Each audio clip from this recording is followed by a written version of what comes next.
Good morning, everybody. Welcome to this morning's Finding Opportunities in the Public Sector webinar. I'm Lauren from Go for Growth. I'll be hosting the webinar this morning. What I am just going to do is give a couple of moments for everybody to join. It will take a few, obviously we're bang on 10 o'clock, so we're just going to give chance for everybody to join and get set up.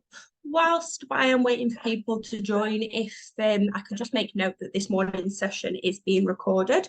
And the reason for recording is we will be uploading this to our YouTube channel later this afternoon, and we will also be sending the recording in a follow-up email this afternoon, which everybody will get a copy of, along with the slide deck from this morning's session. I can see the numbers are jumping up quite quickly, so we will get started in just a moment. Be just a moment. Perfect.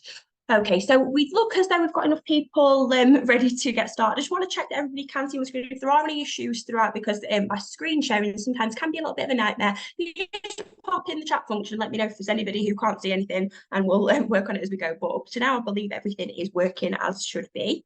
So I'm going to move on to a little bit of housekeeping just to get us started. So for those of you who have just joined, what I was saying to the people who joined straight off is that this morning's session is being recorded. A copy of the recording will be sent out in a follow-up email some point this afternoon. Everybody will get a copy along with a copy of the slide deck in PDF as well.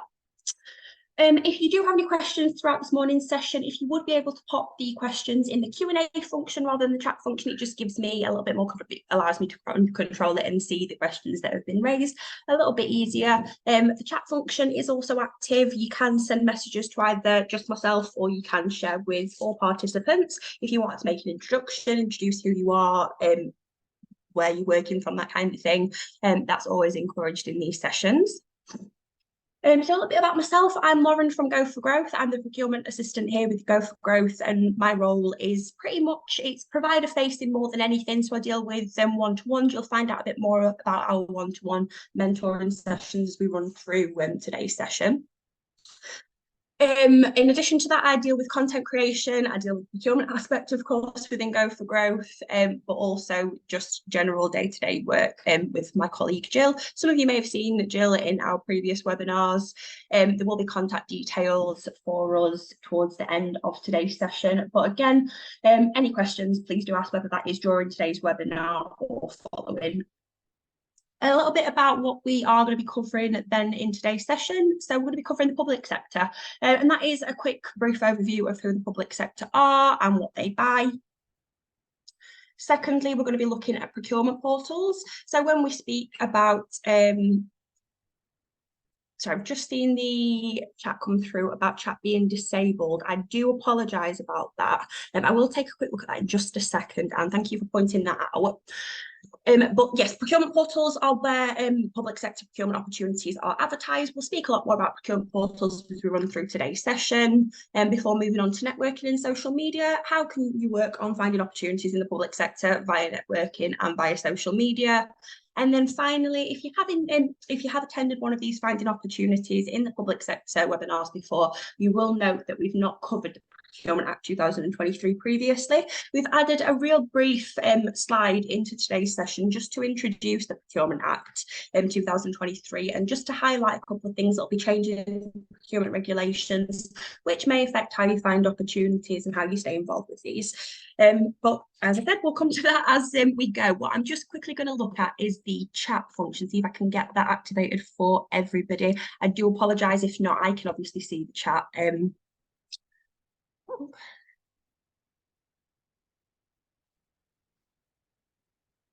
Okay, apologies for this. It doesn't look as though I'm going to be able to enable the chat to be for all basic. Wait me a second. Attendees can chat with everybody. Sorry, that should have updated it now. I've changed the settings so everybody should be able to speak with everybody. If you do want to pop an introduction into the chat function, that should show as possible now. Apologies for that before we got started. But if everybody's happy for us to do so, there are no further issues. I'm going to crack on and we will start looking at the public sector.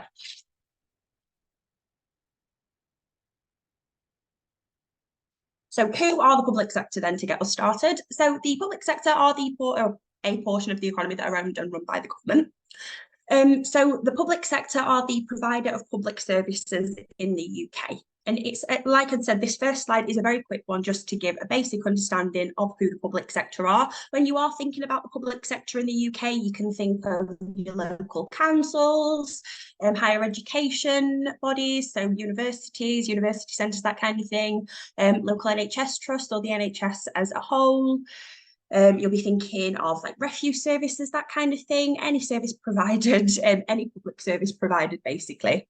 And the kind of things that they buy, that is very similar to the quick description I've just given. So healthcare services, education services, so higher education services, emergency services, refuse services, social care services. And I know we have had a question about how to make the most out of social care tenders. So I just wanted to add that it definitely does cover that. I think we'll come on to that question in a bit more detail towards the end of today's session. But I want to be able to answer that in a bit more detail. So we'll come to that towards the end. I can see some introductions now going into the chat, so that all is fantastic. I'm glad to see that's working for everybody now. But that was a very quick overview of the public sector. So supplier of public services in the UK, and we're thinking of services such as healthcare services, social services, education services, refuse services. I think I've covered that before we move on to how the public sector, look at purchasing their goods and services. And I'm going to move on to my next slide. So where to actually find the opportunities. So the main way that the public sector advertise opportunities is through a procurement portal. As you saw on the very first introductory slide, procurement portals is the main thing we're going to be running through in regards to finding opportunities today. We did have a question through in the pre-event survey asking why there are so many fiddly portals to deal with that aren't really user-friendly. Now, the reason for this is because they're all separate authorities. So if you're going to be working with your local council as a contracting authority, say, for example, in comparison to working with your local NHS trust or your local higher education body, they're a complete separate organisation, really. So they're a separate authority that would be buying different things. Therefore, they have their own separate platform. The way that I tend to see it is safe, and we will cover government hosted portals in a moment. I don't want to go too far in advance while answering this first question that we'd had remotely. There are many different portals because there are many different application sites, if that makes, sorry, they're working as separate application sites. If you see the government hosted portals, which we're going to run over shortly, as maybe say, I'm sure everybody's familiar with the job search engine Indeed. So there are many different opportunities or job opportunities advertised via Indeed. Say, for example, if you're going to be working at a local store, so say, for example, your local Morrison's in comparison to an application for a job role within the NHS, these are all going to be advertised on Indeed. But when you actually come to applying for that job, you're likely to follow a link that redirects you to the company site, whether that be Morrison's site or whether it be the NHS job site. You'll apply in a different way, a separate place to where you've initially found the job opportunity. And that's just the same for tender opportunities. You'll find an opportunity maybe through a government hosted portal, but then when you actually come to bidding for that work, you'll bid for it through the contracting authorities procurement portal. Now, just a couple of examples of procurement portals. I mean, some of you may have come across some of these already, or you may be completely new to the tendering world and you've never heard of what a procurement portal is before. So we're going to cover just a few examples of procurement portals. We've covered the fact that there are many different procurement portals, but that's because there are many different contracting authorities. I'm going to use one of my local council, I'm based in Yorkshire, and my local council is the East Riding of Yorkshire. I'm going to use their procurement portal as an example, as many different councils use the same portal. So the portal that they use is called Your Tender. Now, Your Tender is a procurement portal for local councils or councils local to Yorkshire and the Humber. And I believe that's used by 27 contracting authorities across Yorkshire and the Humber. So it's quite simple for me. I know if I'm wanting to work with a council in the Yorkshire area, I'm going to go straight to Your Tender rather than maybe looking on a government hosted site, which will show me an abundance of opportunities. If I want to save myself some time, I'll go straight to Your Tender, if that makes sense.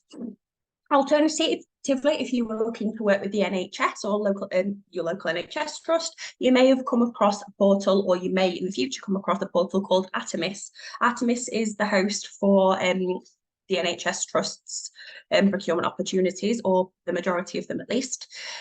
Following that, then Intend, I've got Intend down as an example for higher education bodies, so universities. I know we recently was looking at an opportunity with the University of East Anglia, and they use Intend. But again, there's many different portals out there, and I've been asked previously how to actually look at managing all of portals that you come across. How do you know whether you've created an account this previously when you're looking at many different portals many different times a day? The only thing I can advise, and it's something that I've started myself, is I've got an Excel spreadsheet which has all my logins for all the different portals that I've used, and you'll come to find that with portals, Your Tender, you have one login for 27 different councils, whereas on Intend, you'll have a separate login for each contracting authority, or the majority of them at least. So it's key if you use an Indeed friend, Intend, for example, that you write, so Intend, University of East Anglia, this is my login, but then if you're going to be using Sandwell Council, for example, that's also an Intend page. You'll create a second login, but you've also got that on your Excel spreadsheet. It's quite straightforward, I guess, how that would work. But it's just to keep on top of things. You know where you're registered for. You know, if it's not on that spreadsheet that you're not registered, you need to create a new account. I think that's a quick enough and good enough introduction to procurement portals as a standard. One thing that I will say as an extra there is once you've figured out how to navigate a few different portals, you'll tend to find that they do all work quite similarly.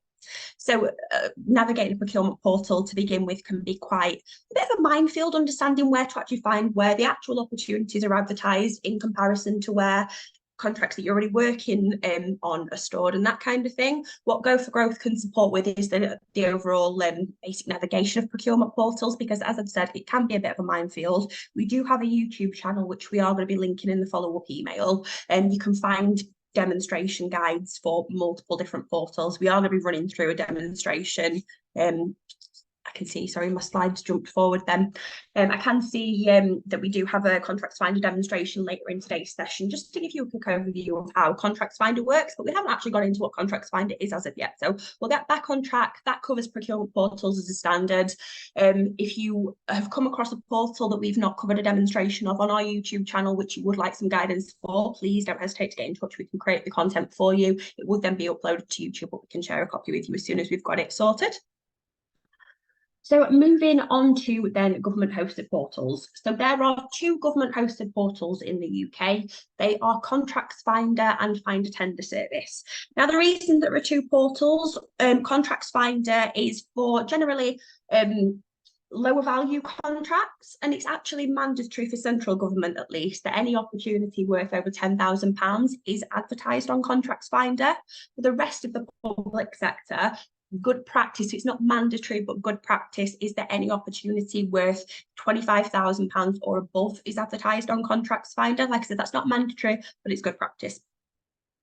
Find a Tender Service then alternatively is for higher value opportunities. Now the Find a Tender Service website says that this is anything usually, and I've written the number down, I want to get it bang on, is 138,760. So anything above that value you're likely to see on the Find a Tender Service. However, anything in excess of £213,477 inclusive of that must be on Find a Tender Service. So that has to be advertised on there. Now, the two portals that I've mentioned work similarly to Indeed's the job search board. So all of the opportunities with all the different contracting authorities across the UK will all be advertised on Contracts Finder and Find a Tender Service.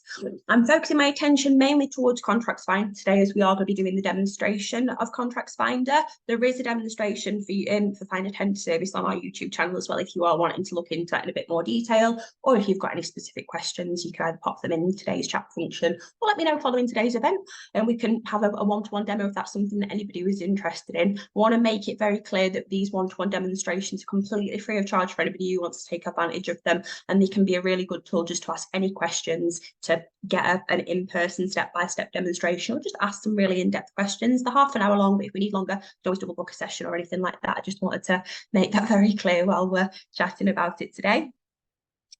So back to Contracts Finder then. As we are going to be doing the demonstration for Contracts Finder today, I'm going to be focused more on Contracts Finder rather than the Finder Tender service today. Before we run into our demonstration, just a couple of things that I wanted to highlight. In the first few steps that I try and make clear to any supplier that I'm working with, to try and make navigation of the system as easy as possible, really. So at any one given time on Contracts Finder, there's around 2,500 opportunities across the UK at any one given time. Now, nobody, at least I don't, I imagine nobody has time to be scrolling through 2,500 opportunities to try and sift out one or two or three, maybe five that are relevant to your organisation or could be relevant to your organisation. It would take way too long to whittle those numbers down. So what the demonstration that we're going to be covering today is how to do a basic search, but also get that number down from a massive 2,500 to something much more manageable for your organisation. You can then, if you follow in links out to other procurement portals, as I've mentioned, you'll find it advertised on Contracts Finder, but then you might pop out to Atomis or Delta Resourcing or any of these other procurement portals that are out there. And then you might find that as you read into it on those specific portals, that it's just not relevant to you. It's saving time for those ones that you think are going to be of interest to your organisation, but then aren't for whatever reason that is. So let's jump straight into it then. I'm just going to have to change my screen share so that you can all definitely see the demo. Sorry, my slides keep jumping forward.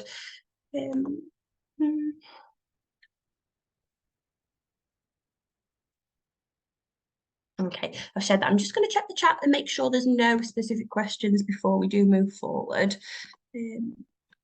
So no new questions. I'm just going to double check the chat function. That's absolutely no problem. So can everybody now see the Contracts Finder page on my screen? If anybody can't, please just pop it in the chat really quickly before we do get started. I don't want anybody to miss any of that, but I do believe we are all set up to move forward. It doesn't look like there's any issues. Oh, chat function. Yes, thanks. Perfect. Thank you, Sophia, for confirming that.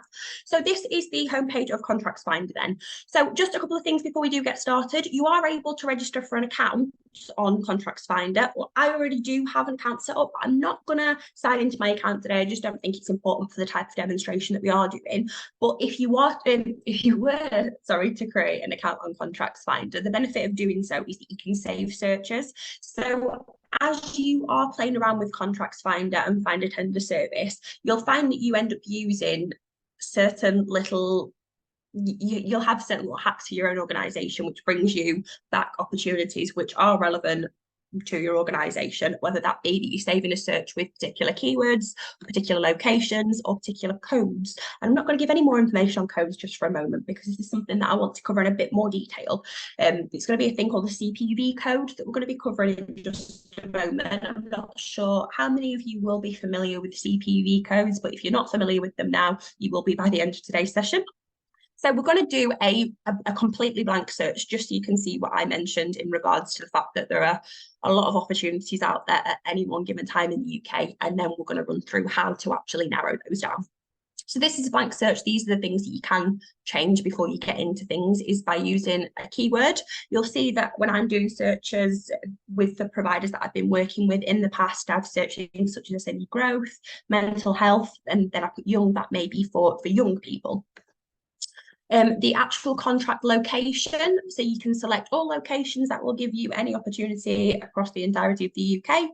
Regions, you can select regionally based on where your organisation is based, or if you want to target a specific area within the UK. And then finally, you can search within a postcode radius. So if you want within 5 miles from your registered office address, go for it. And I mean, I guess that's probably something that'd be a better idea to do if you are wanting to target a very specific area, but it won't always fetch up as many opportunities, because sometimes even if an opportunity will be working in, say, for example, Doncaster, it will be running in Doncaster, but it's running in South Yorkshire as a whole. So it may be that you're best off putting Yorkshire down rather than a specific postcode area, just to ensure that you're not missing anything when you are doing a search. Obviously, you want to narrow down the opportunities that you're seeing, but you're not wanting to eliminate ones which could potentially be a match.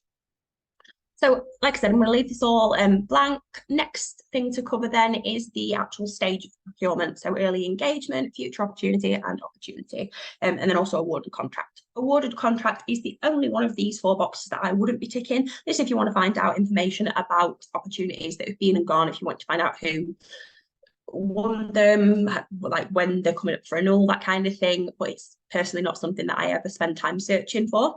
Early engagement and future opportunity, these 2 opportunity searches may bring up things that contracting authorities are working on to go live in the future. It may be that they're running a networking event which providers can attend to find out more about upcoming opportunities or a specific opportunity. It's maybe the market engagement stage that contracts authorities are working through, or maybe it's just that they're wanting to advertise that there's something coming up in the next 6 months or the next month, and they're wanting to give providers a chance to get ready for that going live. Gives you a little bit of preparation time.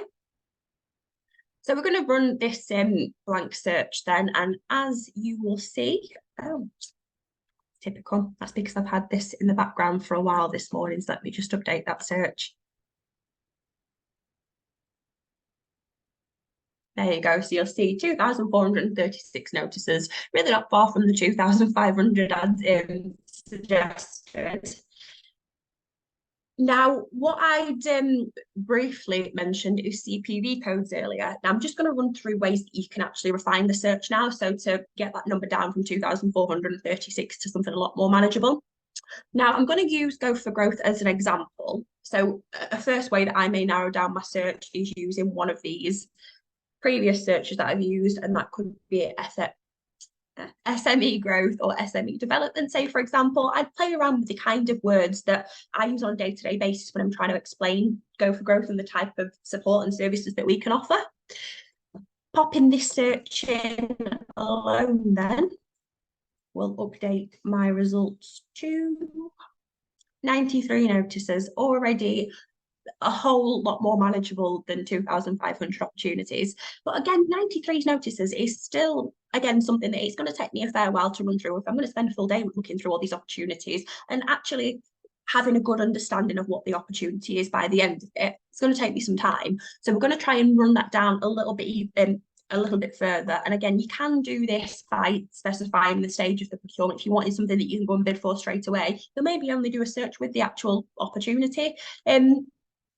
Stage, but I like to be up to date with upcoming opportunities. It gives you more time to plan, and I think that's really important. So one thing that I will add before I do move forward into other ways to narrow the search down as well is I would mention that it's a really good idea to try and carve out some time, whether that's weekly, every 2 weekly, monthly, whatever really your organisation has the capacity to offer when it comes to doing a search. For example, for myself, I have a half an hour slot every Tuesday morning to do a search for opportunities on Contracts Finder, and that way every week when I do my search I can see what that's been added since last week. Is this market engagement? Is it future opportunity? Is it something I can go for straight away? And it saves me more time in the long run, because the more frequently I'm doing these searches, the less new opportunities I'm having to scroll through as I'm coming on weekly. And I do appreciate that once a week can be a big ask for a lot of organisations. So it's not something, it's only because I'm working on my laptop every day,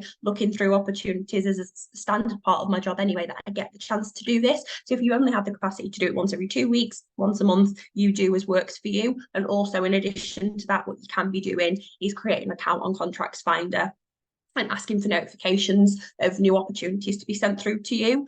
The only reason that we do still suggest to do a manual search is just in case something does slip through the notification list. We wouldn't want anybody to miss out on our opportunity based on something just slipping the list. So it's worth having a check if you do have the ability to do so. Moving back then to ways that we can narrow down the results that come back to us. So I'm going to change the location. As I mentioned, I'm based in Yorkshire, so I'm just going to put Yorkshire down as the region that I'm interested in searching within. This wouldn't usually be the case for Go for Growth because we do work across the UK, so we would normally be looking at anywhere within the UK. But just for example, if I'm wanting to look in just Yorkshire and the Humber, I'll add regions to the filter, update the results. And you'll see it's been narrowed down to 51 opportunities, or 51 notices, should I say.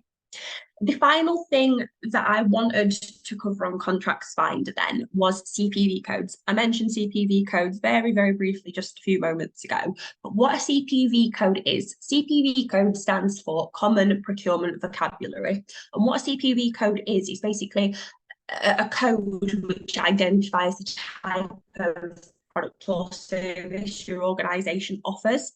And CPV codes, I say that there is a CPV code tree, and I'll tell you why I use the CPV code tree analogy in just a moment.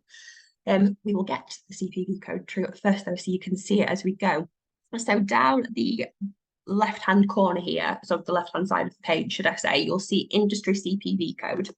Opening this, you'll have the option to browse CPV codes, and you'll see the explanation there. So common procurement vocabulary is used to classify contracts in a standardized way. So one thing I will mention about CPV codes as well, you will see these on every procurement portal that you are using. And I would add a CPV code to the searches that you do, because it's a fantastic way to specify what you can offer and for the codes to bring back then matches to what you input, basically.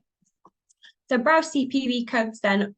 What I'm going to do is just a random search, and I always go for the first one. So this 03 agricultural farming, fishing, forestry and related products. So that code as a whole is really quite vague. It could cover numerous different contracts, and you'll see this is why I call it a tree. So this is the main branch, 03 agricultural farming, fishing, forestry and related products. That's the main branch. But then when you're searching for specific opportunities, you can press that little plus point, and you'll then see that you can branch off to specifically forestry and logging products, and then you can branch off again specifically to wood, and then following wood you can branch off to all these different types of wood, and we'll say tropical wood, but that's as far as you can narrow it down to. And I mean, when I do this search, it's going to make absolutely no sense if I put SNE growth and then tropical wood. I wonder whether this will fetch anything back, but what I'm going to do is add CPV code to the filter, and then going to update the results. And there is one notice that surprised me, but it's a way to, the CPV codes are a fantastic way to narrow down and get a bit of a niche search based on the type of thing or product or service that you guys offer. And there were, I obviously went into CPV codes quite quickly then just to show how the tree analogy works, but I'll go back to the CPV code list. Just see, just so sorry, I can give a quick example of which other ones are out there. So mining, food, agricultural machinery, clothing, chemical products. You'll see lower down it tends to be more business work, so repair and maintenance services, transport services, financial insurance services, real estate, IT, many different branches for you to look through and find a code that is relevant to your organisation. And one thing that I also say to people is there is not one specific code that will fit your organisation. It might be that there are a few different codes that you think, well, that could be me. So you can play around with the searches, do those searches. If it comes back with something that's really irrelevant to what you're offering, you know, that one, you could tick it off and say, no, that CPV code doesn't work for me. And then try again with another one. And then eventually the more time you spend, searching through these procurement portals, the easier you'll come to understand what searches work for you, what searches don't. Then you'll tend to find that that will be very similar across all of the procurement portals, not just Contracts Finder, not just Find a Tender Service, but all of the little standalone procurement portals as well. So that does bring me to the end of the Contracts Finder demonstration. I do have got around 15 minutes remaining in today's session. I can't believe how quickly that first half an hour's gone.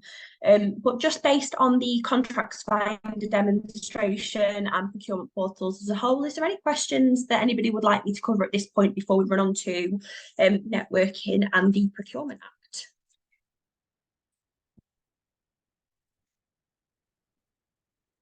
So after interview, I received, sorry, I'm just reading the question.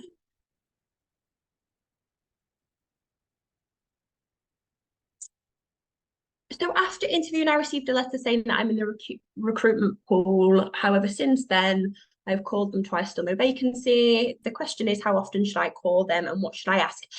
So this question, I'm not entirely sure what it's relating to specifically, whether it's a tender opportunity, whether it's something you've been in the process of bidding for and you've not yet received a result to say whether you've been successful in your bid or not. So if I could ask that the asker of this question, if you would be able to get in contact following today's webinar, we'll be able to have a quick chat, whether that is over one of the one-to-one Teams calls, or whether we just have a quick phone call or a bit of back and forth on email, just give you a bit more background in regards to the specific opportunity you're working on, and we'll help get you an answer to that. Thank you for the question. So Transport for London say that we have a login. Maybe someone set one up before I started, but there doesn't seem to be a way to renew. Okay, so TfL's procurement portal, if we have a look into that, again, whoever's asked this question, I believe, sorry, again, and I want to give some really good answers for these, but without actually looking into the particular procurement portal, Karen, I can't actually give a response to what the issue would be on Transport for London's procurement portal. It may be, as you've said, that someone set up an account for your organisation before you started, but there will be a way to troubleshoot that, whether we're getting in touch with Transport for London's procurement portal tech team, or whether it's that a new account needs to be created. If you get in touch with me, Karen, we'll be able to have a look at that in a bit more detail. We also offer troubleshooting on procurement portals if that's something that I've not covered previously in today's webinar. One more chat. So Catherine, a list of all portals would be incredibly helpful if that's possible. What I will do is make a quick note. I do have a list of portals which I can send out as an additional attachment in the follow-up email today. It's a really good idea. Thank you for pointing that out, Catherine.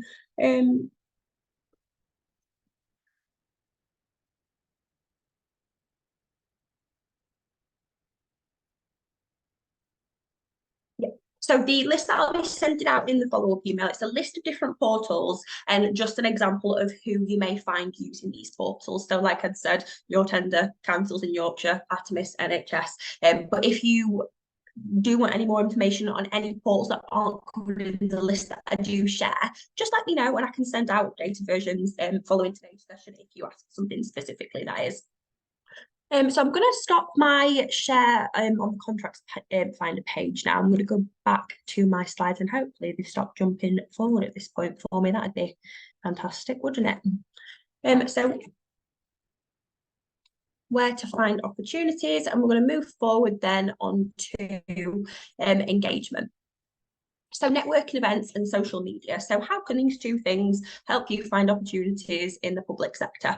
So there are a number of ways, and it's not just, what I will say before I get started, it's not just finding opportunities in the public sector that networking and social media can help with. So there are the options to find new opportunities. So what you may find is your local contracting authorities may be doing is hosting networking events off of their own back. And that may be a networking event that is designed to target a specific opportunity that they're working on. When we did the Contracts Finder demonstration, and I said that future engagement or future opportunity search boxes, they may be a networking event that is based around a specific opportunity. It may be advertised by a Contracts Finder, it may be advertised on the procurement portal, but you also may see social media being used. And I'm going to cover off just networking events before I run into social media anymore. So I'll come back to that in just a moment. Getting ahead of myself. So networking events can be a fantastic way to not only hear about upcoming opportunities, but a way to stay involved with conversations with the contracting authorities. So networking events, there's three main points that I have about them. So there are different types of networking events. It may be an event that is hosted, such as a Meet the Buyer event by a contracting authority, whether that's your local council, your local NHS trust. They may put on an event called a Meet the Buyer event. And what a Meet the Buyer event is it's a type of networking event which you will attend. The contracting authority will have some time to speak, whether that be about a specific upcoming opportunity or about the pipeline, about the things that they're going to be purchasing maybe within the next 18 months or next year, next 24 months, depending on how forward-looking the contracting authority are. They'll be able to speak about what they're wanting from providers in these opportunities. So if, say, for example, if social value is high on the radar of that contracting authority, they'll maybe speak about social value in a bit more detail, give providers a better understanding of what they're hoping to achieve from working with suppliers in that area, whether they're wanting to give back to local communities, that kind of thing. But not only is a Meet the Buyer event or a networking event hosted by a contracting authority a fantastic way to tell you as a supplier what they're looking for, you'll also, or you pretty much will always get the opportunity to then ask questions to the contracting authority. So if you're wanting to understand why something's done a certain way, or how a future procurement's going to be run, how do you get involved in ... I get people coming to me and saying, how do I get involved in this specific work with this specific contracting authority? And I can't always give an answer because I don't work within that contracting authority. So my advice would be to get involved with these events where you can go and ask the contracting authority. There's nobody better to answer the question than the contracting authority that you are interested in working with. So that's the main thing, is attending the different type of networking events that they put on. The benefits are not only that you'll hear from the contracting authority of what they're wanting, but you can ask contracting authority questions that you are wanting answering. Networking events can also be a fantastic opportunity to meet businesses like yourself. So if you're looking for partnership opportunities, you may be able to identify partnerships at networking events. But also, in addition to building partnerships, if you're wanting to buy things from other providers that are local to you, you may be able to work together, not only in a partnership way, but you buying from them buying from you. It's a way to find out about support that's on offer. So Go for Growth, for example, we attend a fair few Meet the Buyer events, or we will host events we'll host events alongside contracting authorities. Our most recent one was with Yorkshire Purchasing Organisation, also known as YPO.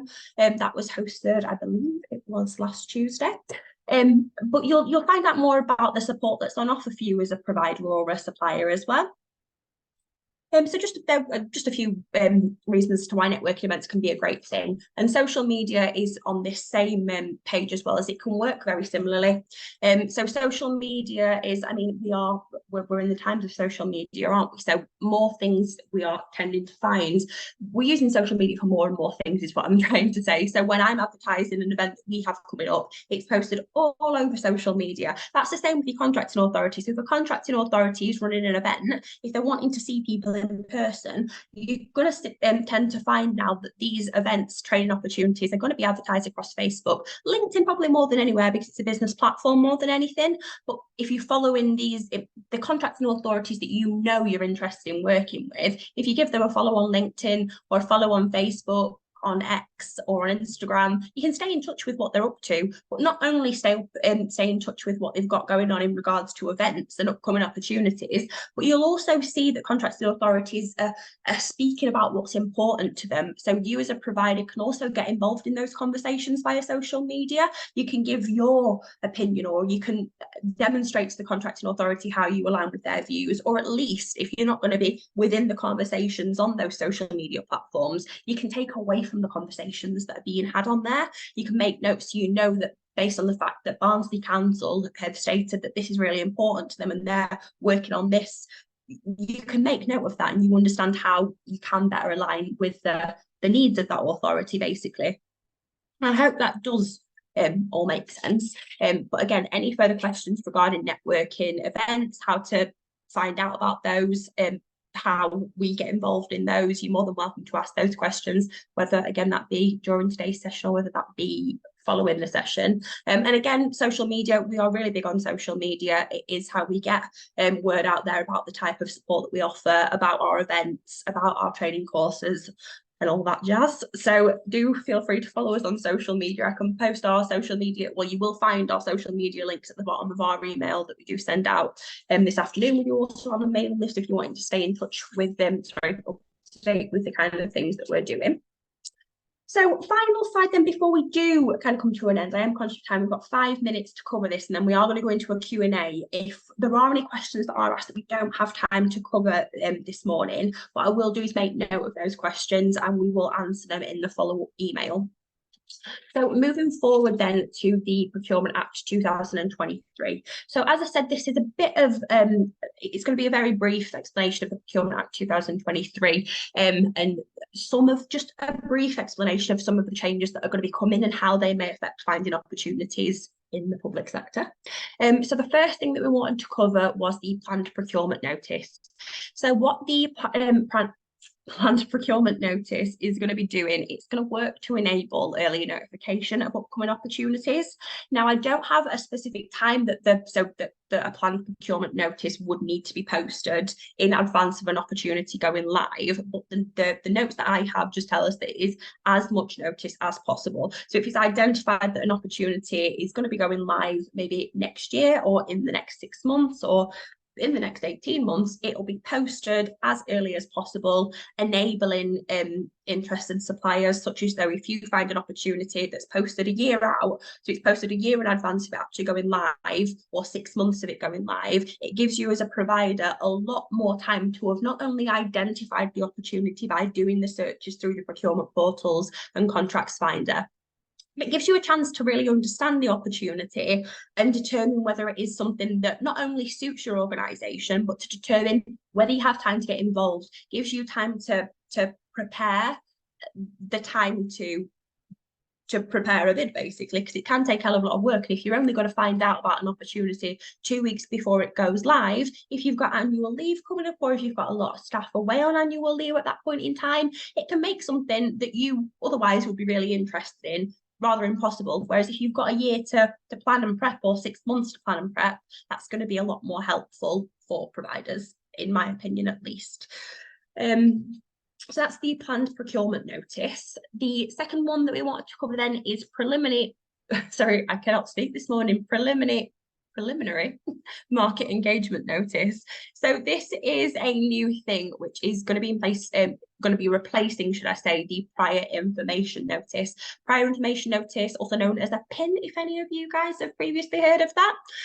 What the preliminary market engagement notice is going to be used for, or it's going to be used by contracting authorities, should I say, is to if market engagement is going to take place, so a meet the buyer event, if any pre-market engagement, so prior to an opportunity going live, there is any talks with suppliers about the opportunity, whether that's to understand how the procurement's going to work, to give providers a chance to ask them questions about how it's going to work, what their wants are, basically, as any market engagement similar to the meet the buyer events that I've mentioned on the last slide. If this type of market engagement is going to take place, a preliminary market engagement notice has to be posted. So of course this has to be posted prior to any opportunity going live. So you can't post a preliminary market engagement notice after an opportunity goes live, because it wouldn't make any sense. Now, what these will also help with is if for any reason a preliminary market engagement notice isn't posted, however, market engagement does go ahead without one of these notices being posted, the contracting authority will have to explain in the tender notice. So when the opportunity goes live, they will have to put a notice in there stating why, if market engagement did go ahead, why wasn't it posted? So why has everybody not had, I guess, the same opportunity? They've got to have a reason for that, which I think is great. It gives everybody fair opportunities. I think we'll maybe see more market engagement advertised, and there'll be more market engagement, I think, aware that you guys will be aware of, so you're not missing out on anything. It makes the whole process a lot fairer, in my opinion. But again, it is something that the Act is it's not all been finalised as of yet. When the Act goes live, it's looking as though that will be sometime in October this year. But again, there's nothing written in stone as of yet, which is why we're only having a bit of a whistle-stop tour in regards to these things that are likely to change, just to draw them to your attention so you can stay up to date with the changes and make the most out of the changes, because they are made to simplify your process and make it more accessible for providers. So final thing then in the Procurement Act that we wanted to cover is the central digital platform. I'm aware we're running to the end of time now, so we'll cover this one off quickly. The central digital platform is likely to be an extension of Contracts Finder. So think of what we discussed in regards to Contracts Finder this morning. However, it will be on a grander level. All notices will be published on the central digital platform, it's seeming, and there is so it's intended to go live or be in place by October 2024. However, same as with the Procurement Act 2023, nothing, like there's no particular dates at this point in time. So it's a whistle-stop tour, but central digital platform is going to be where all notices are going to be published, and it's likely to be an extension of Contracts Finder. So do try and stay up to date with these changes that are coming. If you've got any questions, do reach out to Go for Growth. We do have other webinars which will be covering the Procurement Act specifically in a lot more detail. It will be my colleague Gillian Askew that runs that one. If you are wanting to get involved, what I can also do is link our Eventbrite page for those of you who may not have access to our Eventbrite page at this point in time. But it does bring us to 10:45. If we do have any questions in, I will just take a look over those. If we still have a lot of participants, so if there's any questions that anybody does want to ask, do feel free to fire those into the Q&A function or chat function if you like, because there's nothing in either of those at this point in time, so I can man it fairly easily. If you don't have any questions that are on your mind at this point in time, then that does bring us to the end of today's session. We've got some contact details on the screen now. So there's my email specifically, but also our basic support email. That's where the follow-up email will be coming from later this afternoon, a contact number, and you'll also see the bookable calendar. That is for the one-to-ones we've mentioned a couple of times during today's webinar. Any questions that you don't have in mind right now, do feel free to send those over at a later date. If you have any further requests, any questions, whether that be relating to finding opportunities specifically or anything else, please don't hesitate to get in touch. One thing I did want to cover, and we did have a couple of questions prior to the event going live. What I will say is, if we've not answered your question during today's session, if you could drop us an email and we'll answer that question privately. There is one question regarding whether it is possible to bid as an informal consortium. What I'm going to be doing is I will answer this question in the follow-up email, because I don't want, if you are the person who's asked the question, you've had to leave with it being 1:45 now, do everybody feel free to pop off and I'll answer this in the follow-up email. I do appreciate you all attending this morning's session. It's been fab speaking to you all, and thank you very much for your time.